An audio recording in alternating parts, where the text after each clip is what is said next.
The following New Energy Profile is sponsored by Remington. How much are we willing to do to survive? How much are we willing to fight? There's this basic human instinct that we all have that we want to live.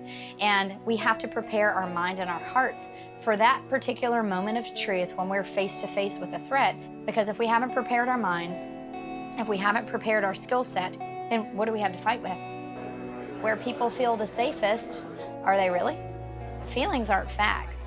Just because you feel safe, it doesn't mean that you are safe. I am the owner and CEO of Archangel Tactical, LLC, and the founder of the G.R.I.P Personal Defense and Firearms Training Program.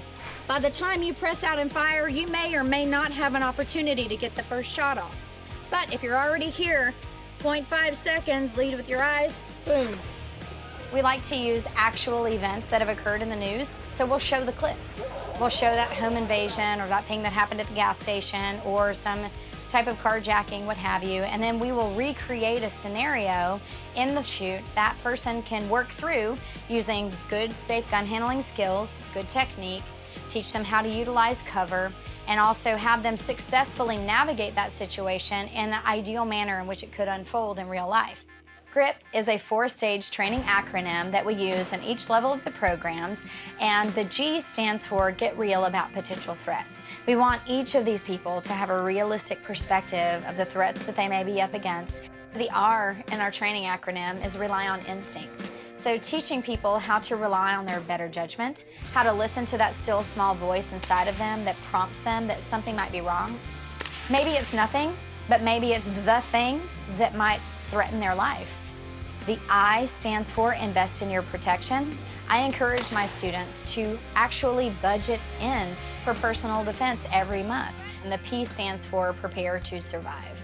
Now, yes, preparing to survive does involve the physical application of skill. Having something to fight with within an arm's reach is very important. But the mental component of that, the psychological component of that is, I feel, the most important. Because your mind is your primary weapon. Even the best training in the world, the best shooter in the world, if you do not have your mind prepared to take a life, if necessary, to protect your own or someone that you love, it's futile. When there's a critical dynamic incident and there's an emergency, there's no time to explain. There's no time to invent a plan. I had a not so great experience back in 2007, and I experienced what domestic violence was like. Whenever there's a violent encounter that's particularly unexpected, you're gonna experience a lot of things. Now, in your conscious mind, you won't understand what's going on, but all you will remember is how you felt in that moment. For me, I remember the auditory exclusion, that ringing in my ears and all other sound blocked out, except for the loud sound of my own heartbeat. I remember the tunnel vision, being very focused on very, very small things. And also, I remember just feeling like I was suspended in midair and I couldn't breathe. It was relatively humiliating to have circumstances like that, being an educated woman with a great family and a great upbringing, thinking this can't be my life. From that day forward, I told myself, this will never happen to you again. After going through a divorce and living in a new area of town, I realized that with the rising amount of violent crime against women, it was probably about time that I learned how to be my own method of personal defense. And then I realized how many of my own family members, colleagues, and friends had this illusion of safety. Sometimes people ask me, well, wow, you've come so far. You're kind of a different person than you were before. And I just tell them, no, I'm not a different person. I'm just a better person. Because I've taken those experiences that I've had and I've really turned them into something that's cultivated a whole different level of knowledge for me. Yeah, I've never been involved in combat on a battlefield overseas.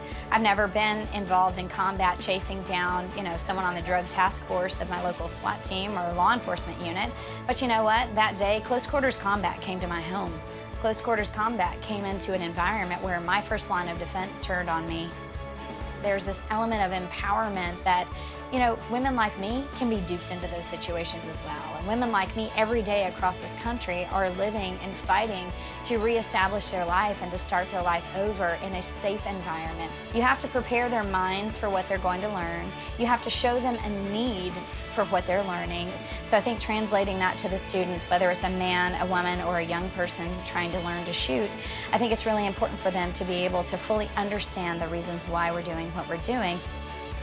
With the right kind of influence, the right kind of education and encouragement, and turning, mistakes or bad experiences into little victories and triumphs, yeah, it's a personal journey for every female, but let's be honest. I mean, if she can learn how to shoot and protect herself along the way, she's gonna be an even better woman.